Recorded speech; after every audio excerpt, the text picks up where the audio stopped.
Okay. Yeah, I kind of had the feeling it might not be the biggest gathering tonight, but that's okay. It's the hottest day of the year. Everyone's out in the yeah. Well, so far. Yeah, so far. No, I was so hot that my eyeballs actually were hot. So my eyeballs were hot. I mean, that's weird, isn't it? I felt I didn't know your eyeballs and your eyelid. I mean, I knew your eyelids could get hot, but it sort of feels a little bit like the 2022 heat dome. I don't know if you remember that. Well, in London, it was particularly bad. London really gets bad when it gets hot. What's temperature been today? I think about 34, 33. Wow. But in London, because of all the concrete and urban, if you're in a city, it really does feel much worse. And in the night, it's even worse because it absorbs all the heat. So yeah, and it's pretty scary, to be honest, because it's a sort of foreshadowing of what it's going to be like. And I wish that the weather people would stop talking about it in jolly terms. I wish they'd start talking about it in scarier terms. Yeah, and tell people to go water some trees.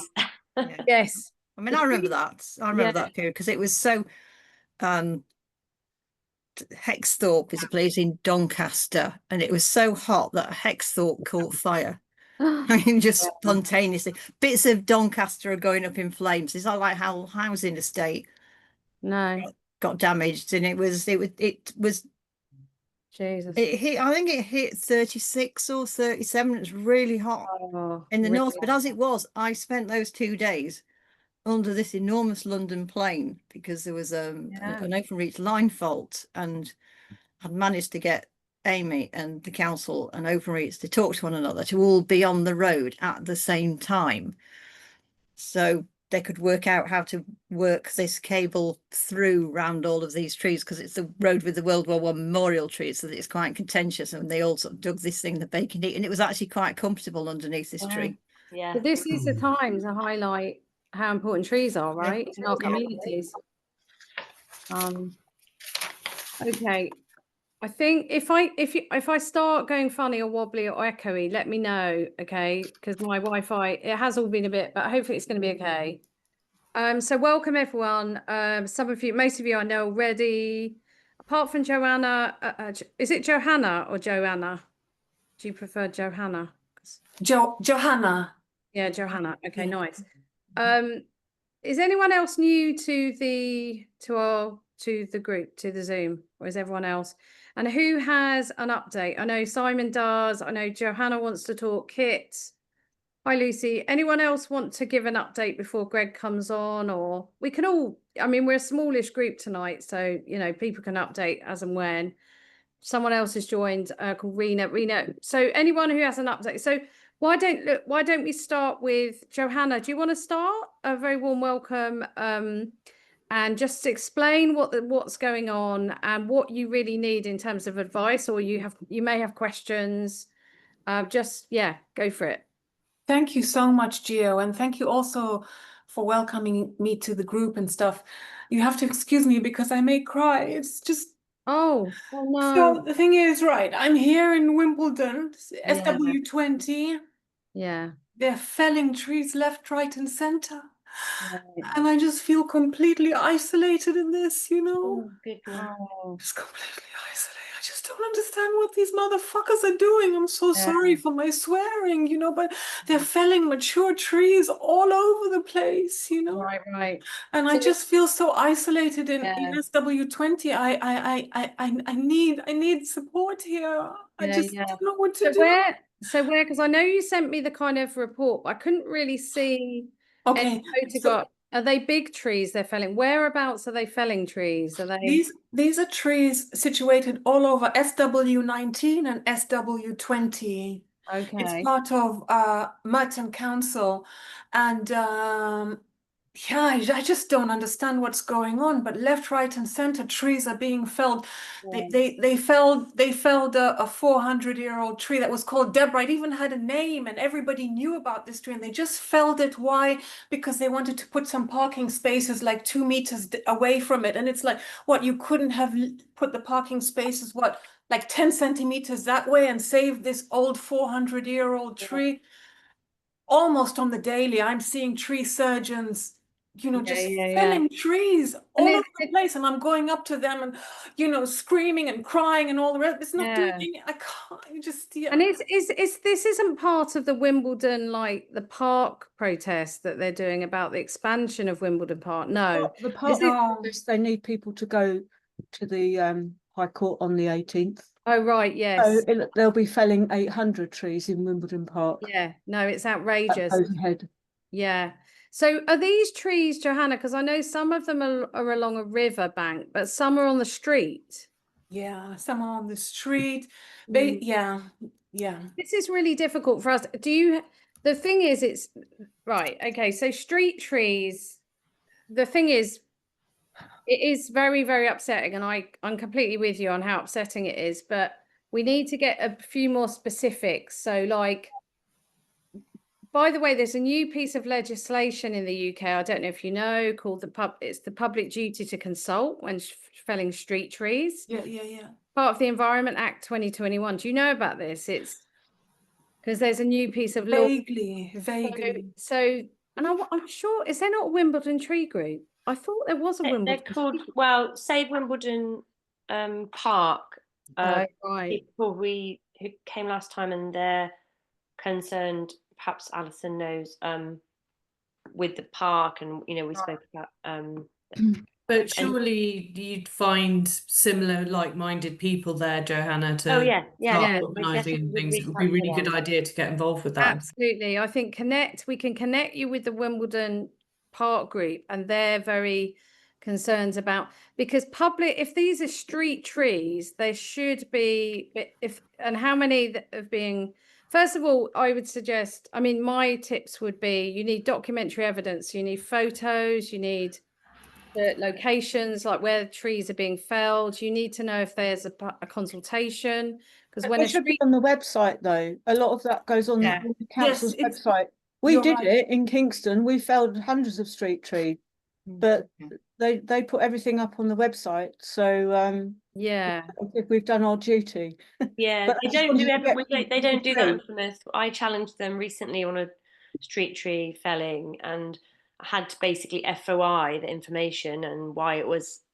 They've now sent me the details of why they thought it was dangerous. I haven't had a chance to look at it yet, but you know, whether it is or not, it's a different matter. So, but you know, the problem is, if they think that it's dangerous, they don't need to actually tell you about it. So there are exemptions. Dead, diseased or dying trees are exempt from this consultation process. But if the tree is an insurance claim, or if it's a perfectly healthy tree and it's for another reason, they are supposed to consult. There are various exemptions, but they are supposed to consult for a month if they're going to fell, especially a mature tree.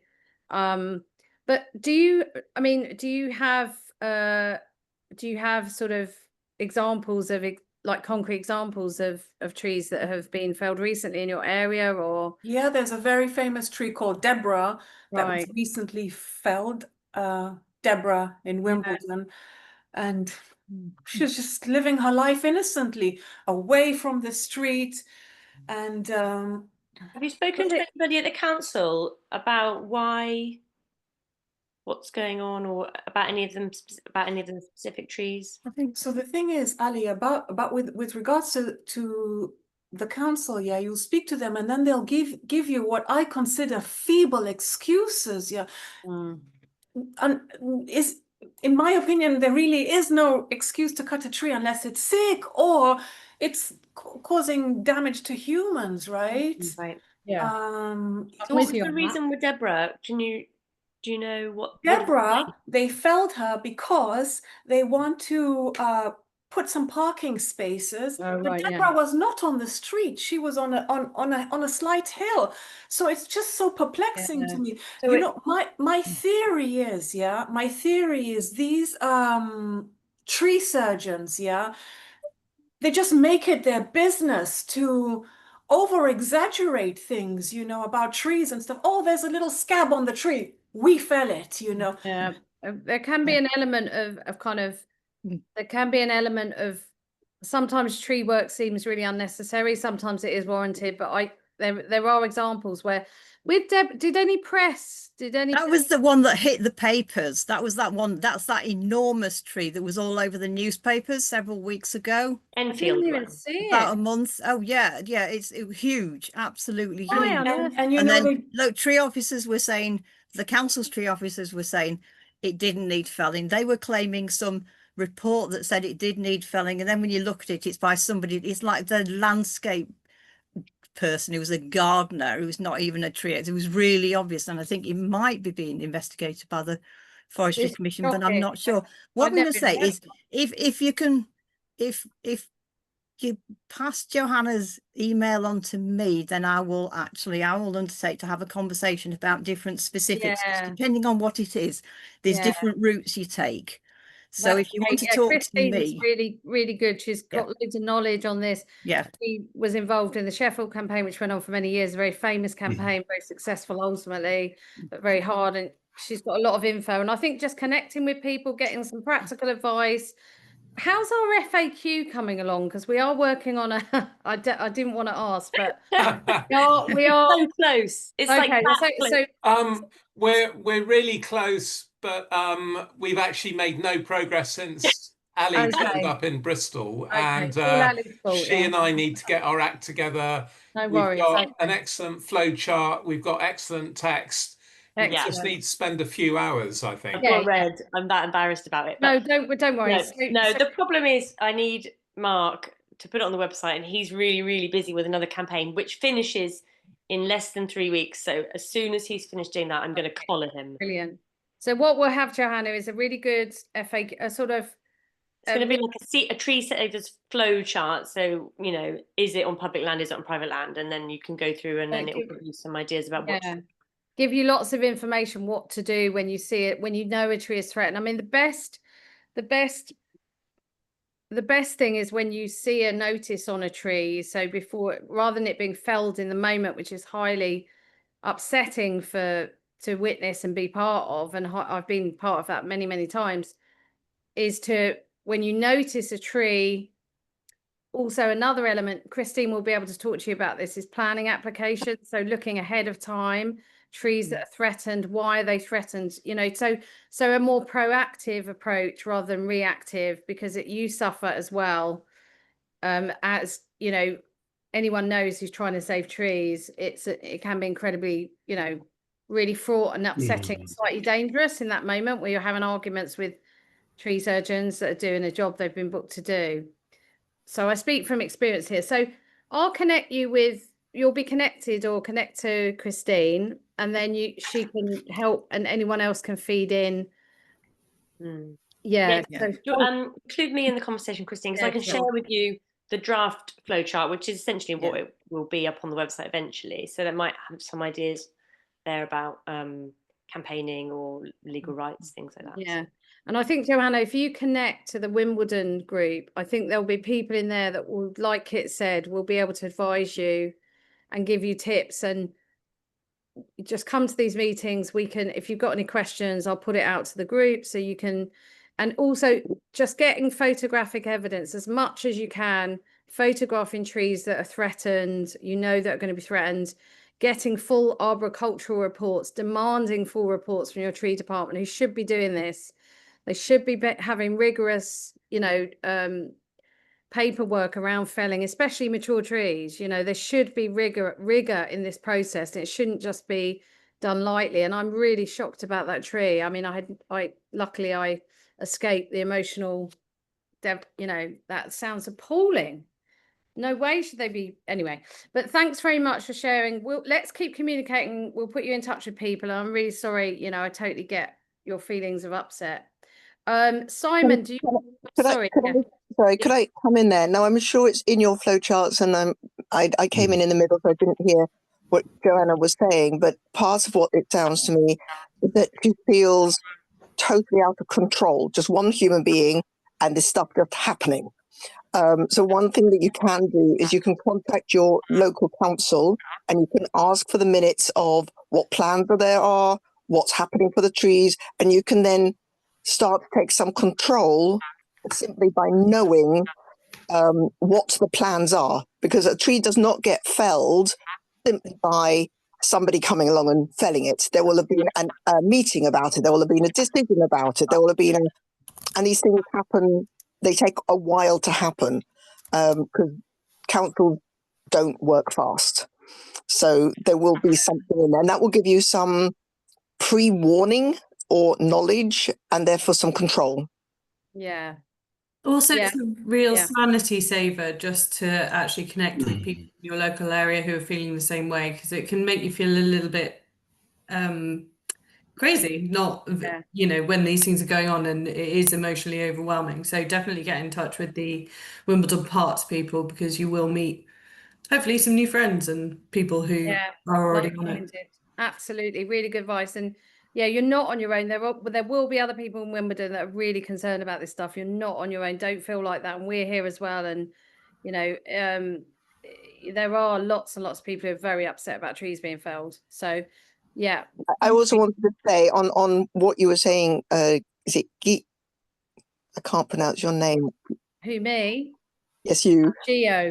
Geo, sorry. Because my dyslexia, I'm really thinking, how do I pronounce this? It's fine, it's fine. Even on the trees that have been felled, you can go up to the stumps, you can take photographs of that. You may find that actually they have rot in them, and that there was a reason for them being felled, and which would put your own mind at rest of there was a reason for this, or that there is no reason, there is no rot, and therefore action can then be taken on the proof of the photographs that you've got that they were illegally felled.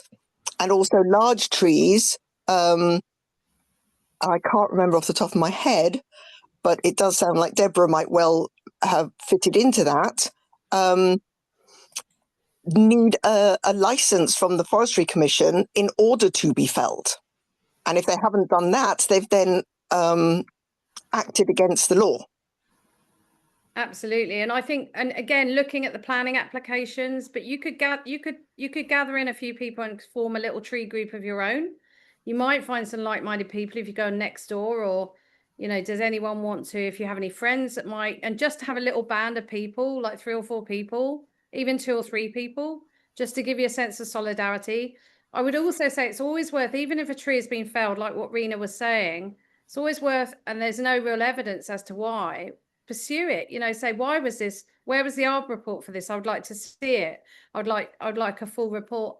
They should have that documentation, and if they don't have it, that's fishy, in my opinion. If you don't have proper documentation, or at least an email thread discussing it. So let's move on. Thank you very much anyway, and welcome. I'm going to move on to oh, sorry, Ali. I'll just really quickly say on that, we were in this situation recently, like I said, where a tree was felled, no consultation, nothing. And the advice I received was that if you think that they may have done it illegally, they should have consulted, and they didn't. Get the information as soon as you can. So get an FOI in.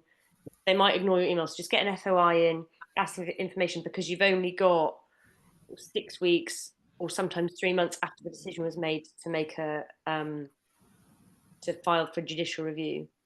Right. Johanna, do you know what an FOI is? I didn't know before a few years ago. It's a freedom of information request. And isn't there an EI? Yeah, so actually you probably want to do an environmental information regulations request. So the best way to do it is to go to a website called whatdotheyknow.com. And the good thing about doing it that way is that everyone else can see the responses as well, and it's easier to keep track of the requests you put in. They'll remind you if they're late, because quite often councils will go over the deadline.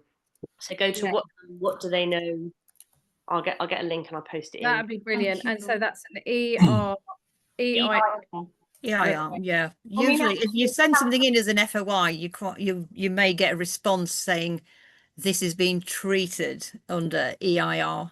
Yeah, they should know which one it is. I mean, they don't all, but they should, because they should. The EIR response should be. They should be. And there should certainly be an investigation into that Deborah tree. That sounds shocking. You may find that other people are doing that already. There may be some other people acting on that, because that sounds really strange. The council was investigating, and I think the Forestry Commission was being involved, because it definitely, the volume of it would definitely meets it needing a felling license if it wasn't diseased, and you're looking at the wood. Is that the white webs seeing the one? photographs and saying, well, I was thinking, well, I can see absolutely nothing wrong with this. So even though if it might have needed a reduction, there was no way that it actually needed felling. You could just look at the photographs, which were all over the papers, and go, well, there's nothing significantly wrong with this. Yeah, I think it's the Enfield tree. What you're talking about, white webs, the oak white webs, but yeah, sorry, it won't be the white webs tree. It won't be that one, right? Okay, that's Enfield. I'm sure I've seen something about Deborah. Yeah, Deborah will be. What strange name for a tree? Deborah was in where? Wimbledon. So it's a different area, but right, okay. So was it in the papers, as far as you know, Johanna? It was. I've seen it. So the people who would have got that press story in the papers would have been concerned residents or citizens, right? Because the local council wouldn't have put it in their paper, their own sort of screw up, whatever happened there. Anyway, let's move on, because I'm aware, and also Greg's coming in 5 minutes. We will have time after Greg for other updates, because he's going to talk for probably 20 minutes, and then we're going to have Q&A. There will be more time for people who are new or need to update. I'm just going to quickly go to Simon before Greg, we welcome Greg in. Thanks, Gio. Yeah, it was just an update. We spoke briefly about it last time. I'm involved in helping the owners try and save their 200-odd-year-old oak tree. It's a subsidence case. It's 1920s bungalow with rubbish foundations, 1820s probably oak tree. LV Insurance just want to chop the tree down. It's the cheap option. There's been lots of miscommunication between the loss adjusters and property risk inspection company, and all sorts of things, mixed up borehole reports and trial pits. The owners have been fighting this really hard. They've had the tree officers round several times. They've spent money on their own structural engineer, their own independent ARB report. And finally, this morning, we actually had a big site meeting. There was 12 of us there, which is the first time that's happened around here. It was the loss adjusters, the original ARB, the 2 structural engineers, 2 local councillors, our tree officers, me, the owners. And we all just stood round for an hour and a half and talked about it, mostly quite calmly, but there was a lot of emotion going on, obviously, with the owners and everything. But to cut a very long story short, it sounds like the loss adjusters will be withdrawing the felling application on this one. Wow. But it's a stay of execution. It's not necessarily saved in any way. They're going to do a load more level monitoring with a deep datum, which they hadn't done the first time. I don't fully understand that, but it's obviously they were level monitoring a house that was moving, and this kind of the benchmark was also moving, so it was all a bit nonsense. The loss adjusters, Sedgwick, are they're going to go back to the insurance company, LV, explain exactly what's happened, and they're going to push really hard for resin injection, which is a type of underpinning. And as a direct result of your meeting last time, Sarah Dodd from Tree Law did speak to the owners, and she gave them a whole hour of free consultation, basically. And so well, that sounds potential. That's brilliant. I mean, do you get the impression that insurers are starting to think, hey ho, there's a system, this complacent system has been going on for decades. Maybe people are starting to push back against this much more.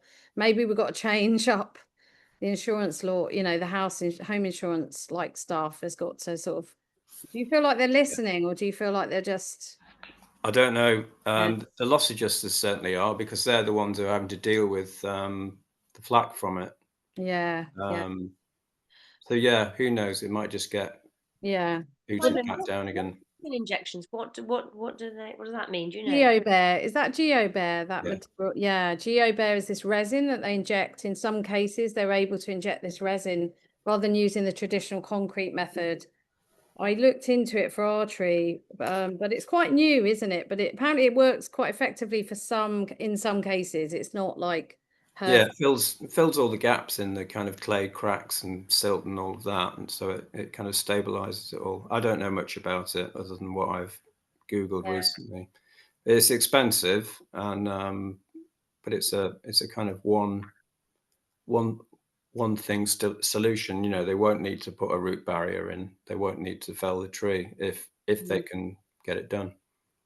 That's great. It would be great to share the sort of intelligence. I keep saying sharing intelligence. I don't know why I'm using sort of war kind of language, but maybe because of the situation in the world at the moment. But I think it's so important in cases like if any people in interesting cases that have learned or are making shifts or making changes in their little ways incrementally, it'd be really great to have summaries of cases that we could somehow collate, or, you know, and it wouldn't have to be an essay, but just a kind of one-page summary of, like, I think it would be really useful for other people fighting other cases, so they can then timeline of it, a timeline, but also what we did at this point and perhaps where we got a breakthrough.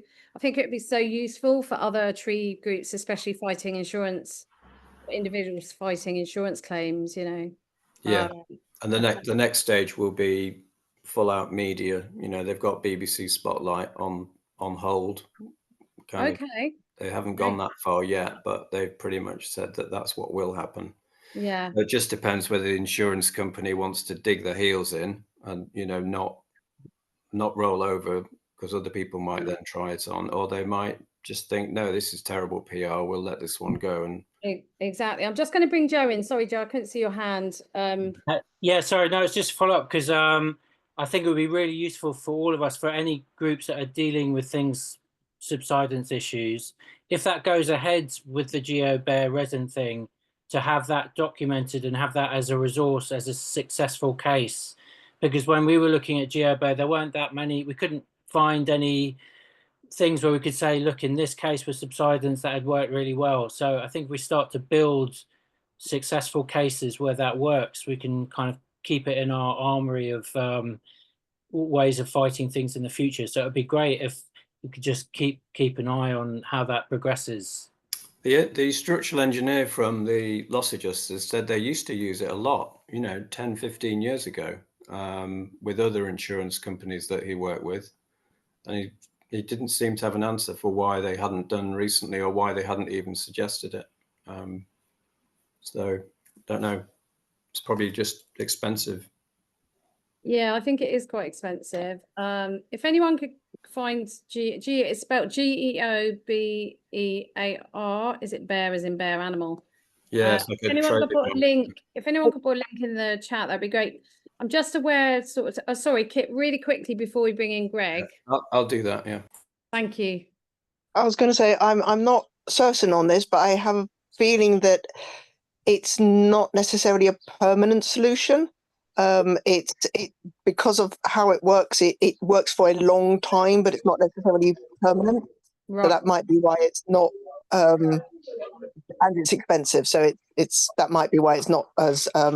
But I don't quote me on that. But it's something to look into. Okie doke. Thanks for that. I'm going to bring in Greg now. So someone, if people could kind of mute their. I hope it's not my sound, but someone's got their sound on and it's a bit. I'm just going to mute everyone. So really, really warm welcome to Greg. Really pleased that he's here. Does fantastic work with trees. He's an arb working for the Royal Parks, covering the tree management of Hyde Park, Kensington Gardens, St James's Park, amongst other locations. Greg's work specialises in tree risk management, pest and disease management, and tree habitat management. He focuses heavily on community engagement, delivering a large number of tree walks and presentations every year. He's a very busy person. And your website, I shared a link to everyone with your website, Greg Talks Trees. Is that the right? Yeah, I just shared it, Greg. So, but anyway, if you have, lovely for you to be here. I don't know how long you need, as long as you need, really. You're going to be talking about tree diseases and fungal. Anyway, you can introduce what you're going to talk about. Do you have slides you want to share? You should be able to just share them. And then we'll have a quick Q&A afterwards. It'd be great if anyone's got any questions about what you discuss, what you present. Thanks. It's been quite a while since my last Zoom presentation, so I'm trying to look at how to share it properly. That's fine. It looks like it's happening. So yeah. Can you see the which slide can you see? Yeah, anyway, perfect. as long as you can see it, it's cool. Yeah, great. Thanks. So I had presentation done a while ago, but then the last year the hard drive that all my work was saved on decided to break. So I've had to redo the presentation. So hopefully it's decent enough. Yeah, thank you all for having me here. So my name's Greg Packman, and that's me in the photo. I'm doing what I do for most of my life. That's looking at London plane trees. So just a bit about me. So I started back in 2009 in a local country park as a volunteer, learning about conservation and woodland management. Then I worked in gardening and tree surgery for about 5 or 6 years, and I went to the rural parks as an arboricultural assistant back in 2015. I'm the youngest in the department by 26 years, and I turn 36 next week, so you can work out what the age dynamic is. So, Greg, sorry to interrupt, but is there something you can do to make your slides bigger? I think we're getting a preview of the next slide. Oh, right. Does it just say about me and what I do as a blank screen? It's got what it is. It's got your preview slide. It's like you're in preview mode rather than. I think you just need to play from beginning. Can you do that? Is that better? Can you see? Yes, that's better for me. Yeah, that's better. Thank you. Perfect. Okay, great. So it's been a while since my last presentation. Yeah, so I'd left the rural parks to join Islington, did a range of different jobs, including some consultancy work. And I rejoined the parks in 2023, and I've been doing a lot of public engagement since 2016, sort of set up as a small business back in 2022.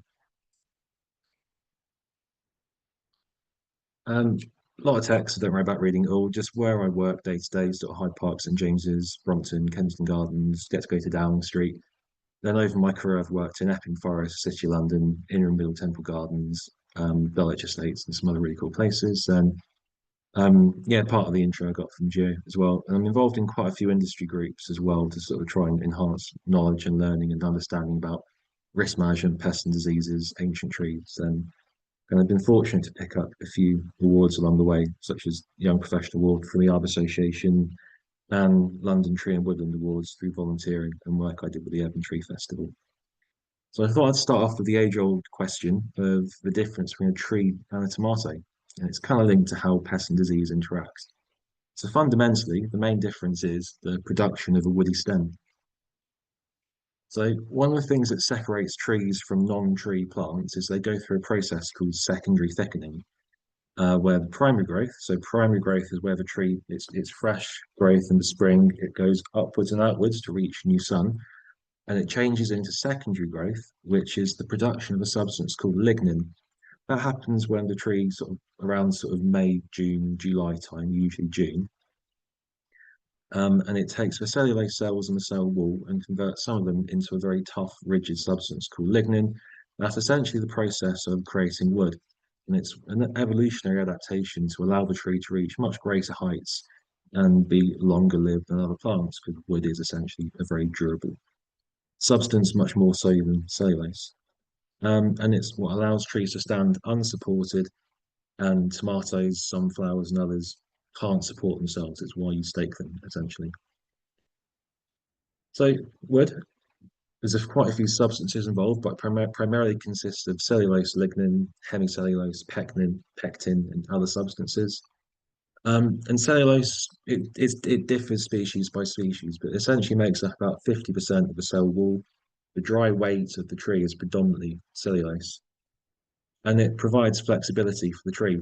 In my tree officer days, you very frequently see people saying the tree's moving in the wind, it's dangerous. It's like, no, it's exactly what should be happening in a healthy tree, because of the cellulose, it allows it to flex and move with the wind.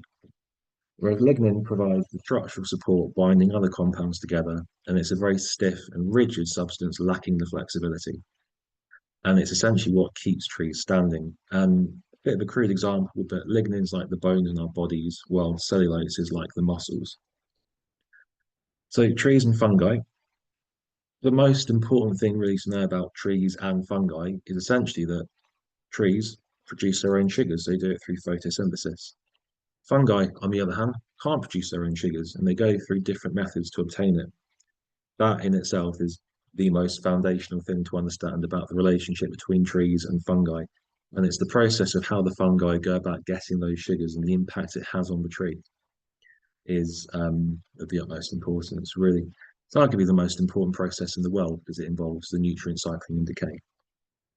And while we tend to use fungi as a bit of a catch-all term, but the kingdom of fungi is enormous, with possibly more species undocumented than actually documented. And then fungi operate in many different ways and often create their own niches to ensure their survival. And the vast majority of these interactions are harmless, and like with mycorrhizal fungi, can benefit both organisms. But there are some that can negatively impact the host, and that's a few of the species that we'll be looking at. So different types of fungi, there are more than this, but this is an overview. You have primary pathogens, which can physically attack and kill the tree. So Ophiostoma, such as Dutch elm, Hyphalocyphus, the ash dieback, Cryphonectria, which is sweet chestnut blight. The image in the bottom right is Cryphonectria fruiting bodies. Other pathogens, Blanchinonema, which is Massaria, and Cryptostroma, which is sooty bark disease. They are pathogenic, but not as pathogenic as the ones above. They require certain favorable circumstances to develop, like drought or dysfunction. And then when they kick in, they can become quite aggressive and, like sooty bark, quite nasty. The wood decay fungi. So these are the ones that are actively decaying the wood volume, creating the hollows and the cavities. Brilliant. Some of my favorite fungi in there, amongst the most ecologically important as well. These often require things like dysfunction, damaged wood before they can operate.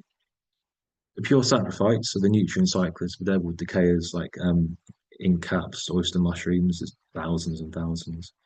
And then the mycorrhizal, the beneficial ones, the Amanita, the Boletus, all sorts of great ones, working in symbiosis with the tree.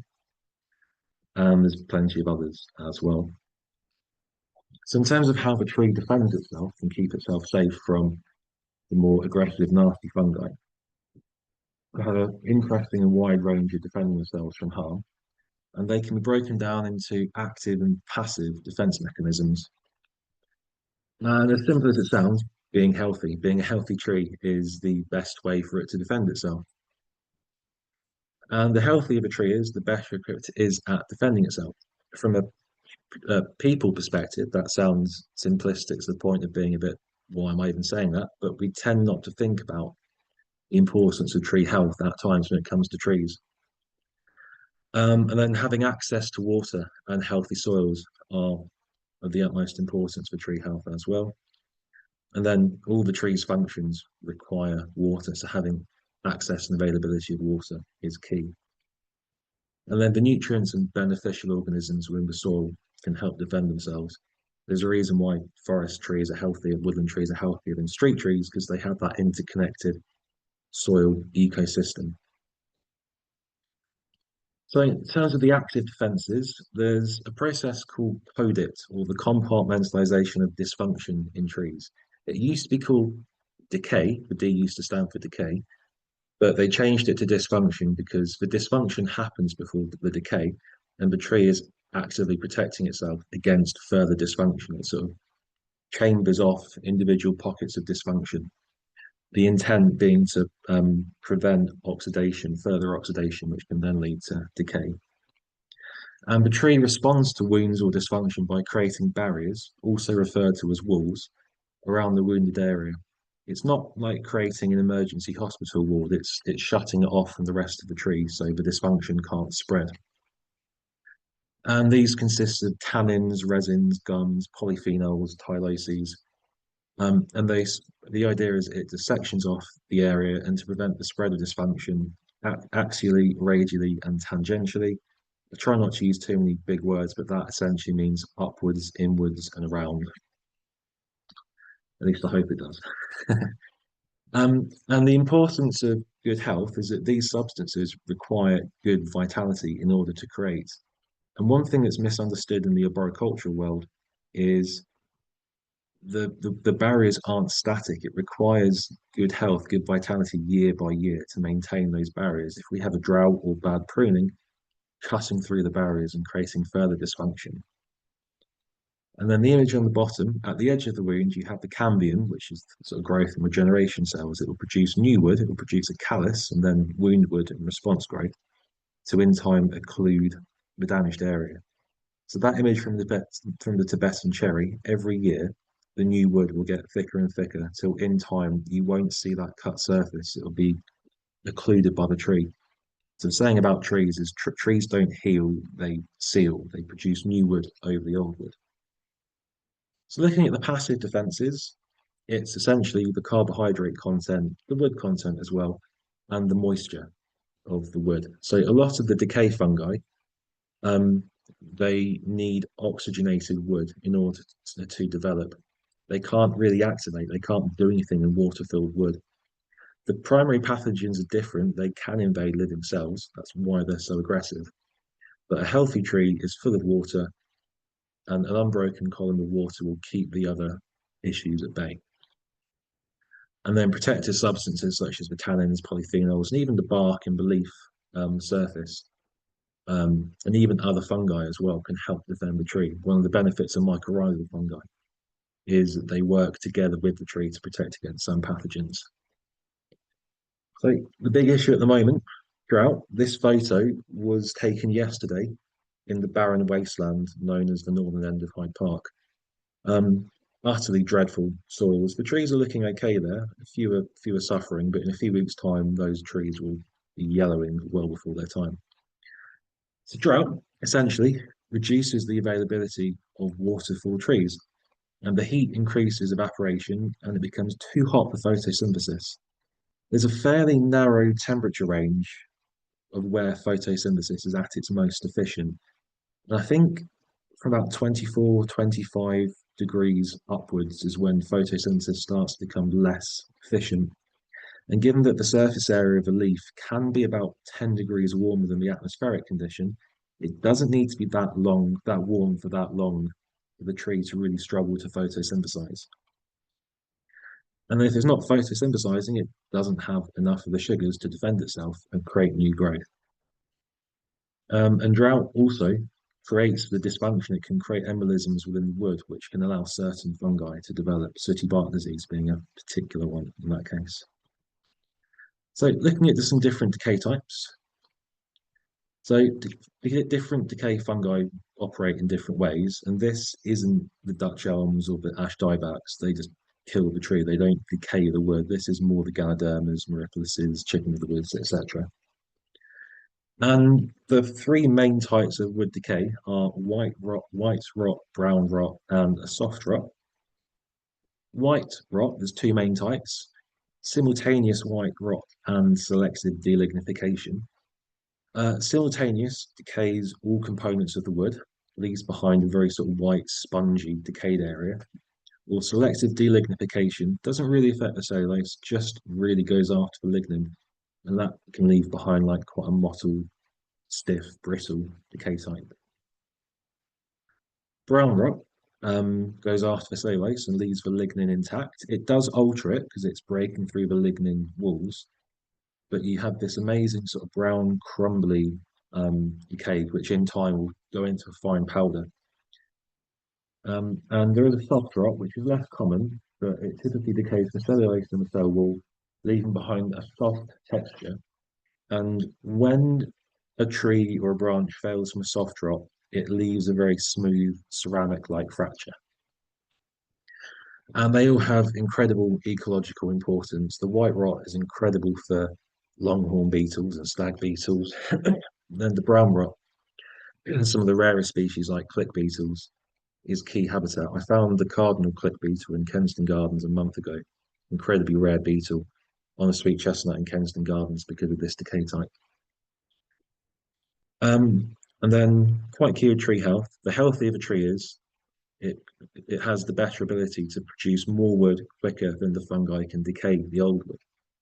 So structurally, as long as the tree is healthy, in my job, I really don't care how much decay is going on inside, as long as the tree is producing more wood on the outside. Obviously, a bit more to it than that, but that's the basis of how a lot of our risk assessment work should work around trees. Trees in good health, producing new wood. The new wood's more important than the old decayed wood. So on to the first fungi, Nasaria, disease of plane, which is my specialist area.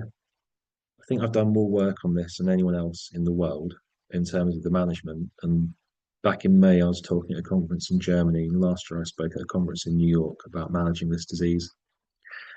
So it's a fungus that capitalizes on drought-stressed, shaded or weakened branches, and a quote-unquote healthy tree doesn't really get impacted by it because it only affects individual branches, and the healthy tree only really affects small outer canopy twigs. But the more stressed the tree is, that's when larger branches can become affected. And because it's a soft rot, it's degrading the cellulose in the cell wall, and it leaves the branch resting on a very brittle lignin framework. And if this was an oak tree in a park, we'd be celebrating the ecological value of this particular fungus, but because it's on plane trees, which are in busy urban areas, it's a risk issue because these branches can fail quite suddenly and quite unpredictably. And it has a reputation for being hard to identify because the first symptoms express themselves on the upper side of the branch. But as each individual affected branch develops, it becomes much more noticeable. And it can sort of discoloration, flaking bark, visible spores, dead branches, cracks in the wood. And because of the risk issue, it does require a great amount of resources to manage because of the risk to the public. And this photo here, so the upper side is the degraded wood from Nasaria, and you can see there's a crack running along the middle of the branch. And if you look closely at the barrier between the healthy wood and the dead wood, you hopefully see like a thick ridge. So that's the tree putting down its own barrier to try and contain the spread of Nasaria. This is, this one I took early this year in Green Park. Actually, we did remove this branch, even though there were some signs of life in it. You can see it from the ground quite easily because the flake's bark has these black soot-like spore coverings as well. And the sort of cinnamon discoloration of the inner bark is quite noticeable as well. And then as the branch fails and fractures, the soft rot has that smooth fracture surface on the left-hand side, which is the upper part of the branch. And then the jagged, buckled wood fibers on the right, where the intact wood that hadn't been degraded, but the weight of the degraded branch was too much to hold. This one failed a few years ago near Buckingham Palace. Didn't hit anyone, but that's the kind of risk issues that we worry about. And then the image on the right is just a smaller version of the image on the left. And here's another one in the tree, sort of that canker, that dead strip running along the top side of the branch. Not fully killed the branch entirely because the other side's still left alive. One thing that's quite cool is sometimes you can see the sort of canker tapering off to a fine point. So because Nasaria is classed as a weak parasite, it requires dysfunction for it to develop, and it's typically not able to spread into the parent branch if that branch is healthy. And you quite often get a distinct boundary between diseased tissue and healthy wood. I sort of jokingly say that Nasaria is great because it's the only disease that comes with its own pruning guide, because the boundary between living and dead is telling you where to prune. But the problem is that a lot of tree surgeons, where they're taught to cut is closer to the parent limb than where this tree is showing where the infected area is. So one of my current theories is that we're creating much bigger issues by the way we're pruning out diseased limb branches. We're mitigating the short-term risk and creating problems in the longer term. So here's another example. You can see that boundary between living and diseased. Same with this one again. If you look close to the parent limb, you can see a very distinct boundary and a bit of a bulge between the two areas of tissue. Same with here. Again, there's a bit of a distinct boundary, which if you were to prune along where that tree's put up its own defences, that's further out than I think most tree surgeons would prune to. And this is one of my worries. So this example here, this was a smaller Masari branch. It was pruned off and cut too close to the parent limb. And that then allowed Masari to spread into the larger branch, which it wouldn't do normally. But because we cut it with a saw, we breached the barriers, allowed the infection to spread into the parent limb. And then what was removing a small branch then created a branch about 10 centimeters, 15 centimeters in diameter. And that was near a horse riding track, which broke apart when there were some kids with horses not far. So that's one of my bigger headaches at the moment is the longer term risk I've created from mitigating the short term risk. And just there's a cut surface of a large branch. You can have multiple sort of spreads of infection and containment, so you can sort of see some barriers going on. So this is in terms of managing Massaria. So there's a range of ways. Most of my stuff is removing individual branches, but where you have sort of regular canopy reductions, that's actually quite a good way of managing it because Massaria would only really affect the regrowth, but because these are being cut every 3 to 5 years, that mitigates the risk. And by pruning it every 3 to 5 years rather than branch removals every year, we actually reduce the number of times we need to cut those trees. So although a lot of people don't like urban pollards and urban crown reductions, from a risk management perspective, that's actually more beneficial than the way we do it, moving individual branches. Just looking at another one, sooty bark disease. This has become a much bigger problem in recent years. So it's a fungus that's directly linked to drought stress. It's dormant or endophytic within the tree until a drought comes in or dysfunction, and then that allows the fungus to develop. And it's incredibly aggressive. And it shows itself by having these black soot-like markings or lesions across the trunk. And some healthier trees, or there's no healthy tree of sooty bark because it's diseased to get it. I've seen them die in about 2 to 3 months, and I've seen others last for a couple of years. But it also can allow other fungi to come in. And then when I was working with Epping, one of our big issues was sooty bark disease, getting honey fungus, then the tree falling into the roads around Epping. And the other problem is that the spores are poisonous. There was a big problem in 1980s America, forestry, a disease called black lung, where foresters were breathing in the spores and it was poisoning their lungs. And it was around the mid-80s, then it sort of disappeared. And it's been, I started seeing it from 2019, but since the 2022 drought, this has just skyrocketed the number of instances. So if I have any mature sycamore left in Hyde Park this time next year, I'll class that as a minor miracle, the way that those trees have climbed through sooty bark. Dutch elm disease, still about, not as much of an issue as it was, because sadly a lot of those trees died. It's an aggressive disease that's killed tens of millions of elm trees throughout the UK, spread on a bark beetle, and the fungus ultimately blocks the vascular system, so it basically strangles the tree to death. You can see the symptoms now in a lot of hedgerows, which is like yellowing chlorotic leaves, which curl up and turn brown. There are methods of protecting mature trees. If anyone sort of knows what's happening in Brighton, I think it is, they do a lot of stem injections to try and prevent against the disease. But when the tree dies, it can quite often require felling, originally to stop the spread of the beetle to new trees, but because they can often fall over. And a lot of the susceptible elm are growing as suckers in hedgerows by roads. So there is a real issue. It happens a lot where I live. There's just dead elm trees falling into the road and causing accidents. But there is one bit of hope, is that there seems to be a good range of disease-resistant elm, such as Lutece or New Horizon. They take a few years to get growing, but they're the fastest growing trees I've seen in a long time. The disease-resistant elms, if they stay disease-resistant, they are incredible trees. And that's the beetle gallery of the beetle larvae working underneath the bark, which is really cool. If it wasn't so destructive, it'd be very cool. Sweet chestnut blight. Cryphonectria parasitica is an interesting one because it did absolute devastation to the American sweet chestnut, where it's almost an extinct species. It's still around, growing like elms do here, but it's utterly catastrophic.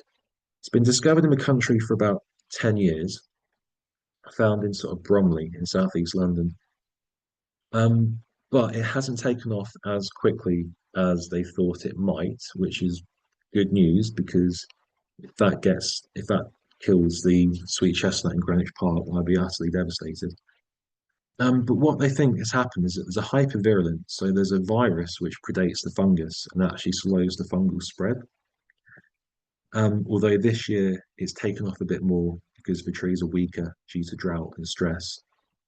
And if you see sweet chestnut, you can quite often have these sort of sunken cankerous areas on the left, and on the right you can see a tree with lots of epicormic, so a lot of scars and wounding and deformity and abundance of epicormic, and then you see these like orange freckles or speckles all over the branches, which is a good identifier. Ash dieback, which I'm sure everyone's been familiar with. So first detected back in 2012, making real headline news. Very, very aggressive, capable of killing trees outright, as well as opening pathways for other fungi. This is another combination of declining tree, honey fungus gets in, base of the tree decays, and then there's been a lot of worry for failure of trees into the road, as well as contractors having to remove infected trees, the worry about branch loss and uprooting. But I'm sure you also in the news the last few days, they seem to think there's trees developing a good level of resistance, so there is a glimmer of hope about the future of the ash tree that there may not have been in recent years. But it doesn't tend to be as prevalent in urban areas because the fungus sporulates on the leaf litter. So one of the few advantages of urban tree management, raking up the leaves, is that we're removing the spore load. We are starting to see a few more signs in my parts, but again, I think it's just the drought and the stress it's caused to the trees has kind of allowed a bit of this to develop. Phytophthora is an interesting one. Phytophthora in Greek literally means plant destroyer. So it's not a fungus, but it's a water mold or an oomycete, causing root and trunk decay. This is in Green Park, and the soils there are abysmal. Problem with Phytophthora is one of the symptoms are black lesions, and black lesions can be caused by a wide range of things. So you'd need to do like a lateral flow test to confirm there's Phytophthora. And there's a wide range of Phytophthora species affecting a wide range of tree and plant species. And Phytophthora can mutate quite easily. So there's always new species popping up. And it quite often can lead to death or further decline. And with something like Phytophthora remora and the risk it has to sort of plantations, there can be statutory obligations to fell or remove trees. But this is a condition of disease which is directly correlated with tree health, drought stress, and soil health, poor soil as well. So one of my bigger headaches as well is trying to work out how to get really poor soils compacted and stressed and how to get them back into sort of good functional status. On the path between Buckingham Palace and Green Park Station, I don't really know what we can do, but there are other areas we can hopefully improve soil health as well. Bacterial canker of horse chestnut is hopefully a more familiar one, but an interesting one nonetheless. So it's a bacteria that causes these lesions as well, and it causes death of the cambium, and it can sort of expose the wood underneath. And the lesions sort of range from like a rusty brown to a black exudation. An infection can last a single season, or it can go on for several years. Like everything else I talked about, it lets other fungi, other decay agents in, and it can sort of girdle a trunk and lead to the death of a tree. So this has become quite a significant issue. And again, this year has been a particularly bad year for it. But cankers in general, they can have a range of symptoms and be on a range of species. It can be something like a bleeding lesion or a sunken, depressed, necrotic area of bark. It can be a tiny little scar. Essentially, a canker isn't a particular thing. It's a general term for the effects of the distortion or deformity by particular infection. And you see it quite often on lime, cherry trees, birch, Leyland cypress. If everyone's looked at dead branches and a Leylandi, it's a canker called Ceridium canker. And you see it a lot on plane trees, but only really on the twigs, where a fungus called anthracnose causing the brown leaf scarring and creates scarring on the branch as well. Processionary moth, anyone from London's probably encountered this.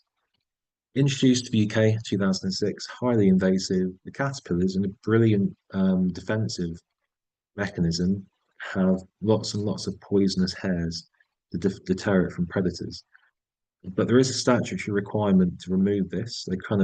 You have the established core zone in London where they're not focusing as much because it can't be contained or eradicated.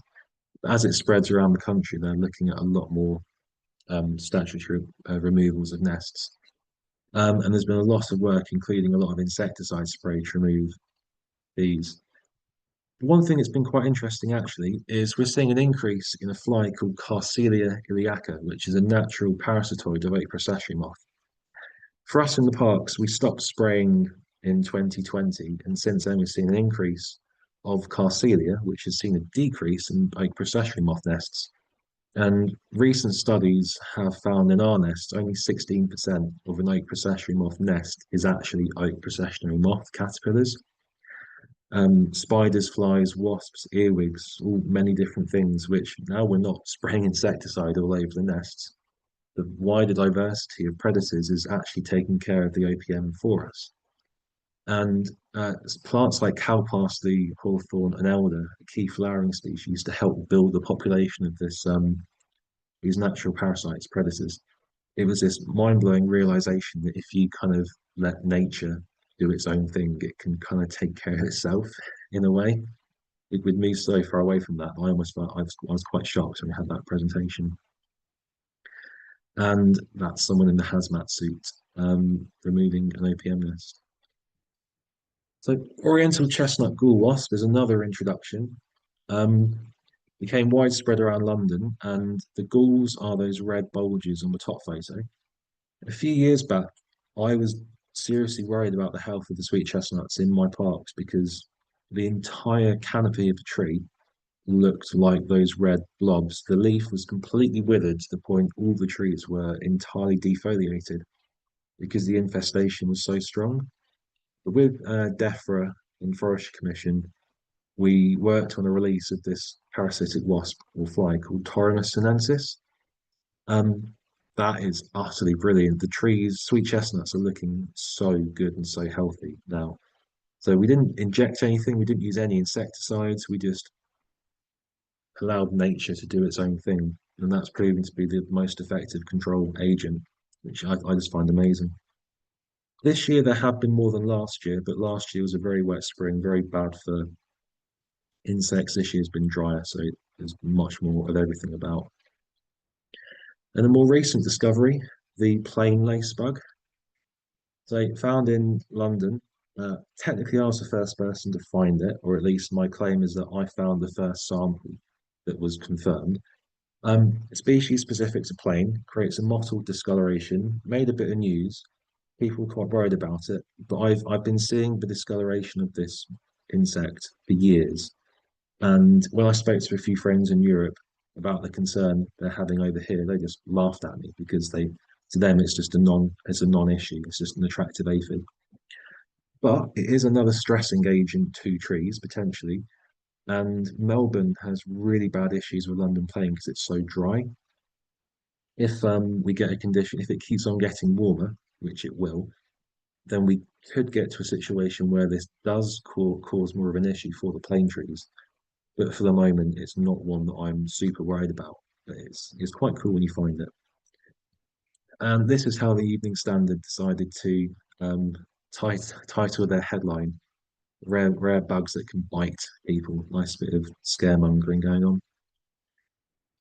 Going back to a couple of fungi, so Ganoderma, the artist bracket or the southern bracket, one of my favourites. So there's quite a few species of Ganoderma, Resinaceum, Pfeiferi, Lucidum. Typically cause selective white rot at the base of trees, although they can go quite high into the trunk. And essentially they create hollowing and decay inside the tree. And I appreciate I'm showing you one of a tree that was cut down, but there are many, many, many cases where the tree and the fungus have existed for decades or centuries. Just look at Epping Forest, but the hollow beeches that have survived for centuries. But as long as the tree is healthy, it can produce wood quicker than the fungus can decay it. This is one where the tree was very unhealthy, so we had to remove it, unfortunately. But it does have a really cool decay pattern. This is one that a lot of arborists are quite fearful of because it has had a reputation of causing trees to fail, but there's plenty of examples where it hasn't. This one is one you can manage. But Mauriculus is another one that a lot of arborists are very worried about, one of the most feared fungi, because it's very hard to assess the rate of decay. This particular tree, the entire base of the tree was completely girdled by the fungus, and there's a lot of root decay. But the issue is that it decays the underside of the branches, underside of the roots, making identification assessment very challenging. There are examples of where it has been successfully retained. We've got a few in Hyde Park. Hampstead Heath have got one they've had for a long time. But it's one that, ask most arborists, arboriculturists, they'll tell you why it's very hard to justify. So unfortunately, when a lot of trees, beech trees, get this fungus, it can often end in failure. But there are static tests such as dynamic load tests or static load tests where you can measure the tree's residual strength, giving it a safety factor. Very, very expensive, but it is a way to try and determine how safe the tree is. You can see it on a range of other fungi. This one is my most common deadwood saprophyte in Kensington Gardens on standing dead horse chestnuts. Ripper seems to love it. Kretzmaria, one of the other more feared fungi. It's one of my favourites, actually. I love this fungus. So it's very hard to identify because it appears at the base of the tree and is often quite obscured by vegetation. The grey image is the anamorphic state and it changes to a teleomorphic state. Can't tell you exactly what they do, but involves sexual and asexual reproduction. It's a soft rock and it quite often decays quite quickly and quite discreetly, so you often don't know the tree has it until it fractures at the base. Often on lime and sycamore and beech, and quite often a lot of people won't really want to retain it, but you can. Yeah, but for me, interestingly, I see it so much in Epping Forest and New Forest as a saprophyte on dead wood, which always made me think, is it just capitalizing on stressed trees, which arguably it is. But yeah, this is one that's caused the premature felling of a lot of trees because it's one that a lot of arborists are very, very worried about because with Ganoderma, you can make a rough prediction of how long it will last. With this, it's much, much, much harder. But it has incredible decay patterns as well. Seeing a cut stump of Kretzmaria is quite stunning in its own way. So just as we close out, sort of bits about managing pest and disease. So really it's all situational on the circumstances at hand. And if there's an unknown issue, then going through someone like Forest Research, the RHS, or Tree Alert is really quite key. Tree Alert's a really, really valuable system. It's an online reporting service for pests and diseases, and it sends the alert to the relevant department. If there's a new pest or disease or one that Forest Research, DEFRA are quite interested in or worried about, they'll ask people to make observations and put it through Tree Alert. I know this sounds a bit flippant, but if you just Google Tree Alert, it takes you directly to the Tree Alert website. And I utilize it quite a lot, and I'll show you why. So one of the biggest worries we have is the introduction of Ceratocystis platani, which is a fatal disease on plane trees, doing a lot of devastation around Europe. So the spots on the left is a Ceratocystis infection on a plane tree in Greece, which I saw 2 years ago. The two photos on the right were pollarded plane trees in the car park in Pentonville prison that I had to go and look at. The spots on the left and the spots on the right, to me, look identical. And the decline in the tree in the middle is everything that I have been told Ceratocystis looks like. So first thing I did after panicking was going back to the office, putting in a tree alert. I had a couple of plant health officers come out within a couple of days to take some samples. all they found was salt stress. So luckily there was no ceratocystis, but a lot of the symptoms of these diseases can look incredibly similar. So this for me is why knowing about tree alert and reporting things through there is so important. Earlier this year, walking through Hyde Park, I saw the olive on the left. It had the exact same leaf dieback as Xylella fastidiosa has on olives in the Mediterranean. This is one of the most destructive bacterial diseases in the world. If it gets into Britain, it's one of the most devastating things that could happen to our environment. Put in a tree alert, and it turns out that the symptoms of Xylella on olive are almost identical to the symptoms of waterlogging on olive as well. So I'm more than happy to put in false alarms to tree alert to have it ruled out as negative, because we can't take those chances. So while I'm managing pest and disease, I hate referring to wood decay fungi in the same sentence as pest and disease, because to me they're two different things. But any fungal issues, speak to a professional arborist. Hopefully they know what the fungus is, and they should undertake a visual assessment of the tree, identifying hazards and risks and any remedial work, and hopefully come up with ways of retaining the tree. There are times where the best course of action is removing. It's just inevitable sometimes, but there often are many ways to retain the tree. And they'll quite often use something like a sounding mallet or a metal probe to identify the extent of decay, or if it warrants it, using sonic tomography like the Picus on the right, which uses sound waves to measure the extent of decay. Something I utilise quite a lot. Most often I'm using it to justify retention of a tree. If anyone queries why we're retaining a tree with decay fungi, I can whip out the Picus readout and say, this is why. There's a lot more retaining wood than it might look like. There is resistance drilling as well. They're really valuable, but it's just not feasible and practical to do it on every tree because of time and cost. It's sort of balancing the resources. But it's an incredibly useful tool. And always try and look at what cultural holistic solutions can be applied. Most often it's going to be to do with water availability or poor soils. What can be done to improve it? Wood chip mulch or other types of mulch, compost tea application, where you can use it. I'm a huge advocate of brambles in tree management, tree risk management. Something like ladybirds can source a lot of foliar insect issues, trichoderma for some wood decay issues. There are times chemicals has to be used, but I'm always, to me, is always the last resort. And on the sad occasion it does happen, then removal of the tree can be the right course of action, but it's usually the last resort. Some really good resources. I have to promote the book on the left because I'm friends with both of the authors, but Fungi on Trees is a brilliant photographic guide. Fungi and Trees is probably the seminal textbook on trees and fungi. Then the Arboricultural Association has some really, really, really good publications on biosecurity management and pest and disease reference guides. Websites like Forest Research, the RHS, Observatory do brilliant field guides. Really recommend them. Woodland Trust has some good stuff. Tree Council have done some good management documents on things like ash dieback, oak processionary moth. And then the Plant Sentinel Network are developing their own resources, which are really good as well. Little cheeky plug for my website, Greg Talks Trees. Haven't got much on the event listing at the moment, but I'm going to do a lot more in the autumn. Thank you very much.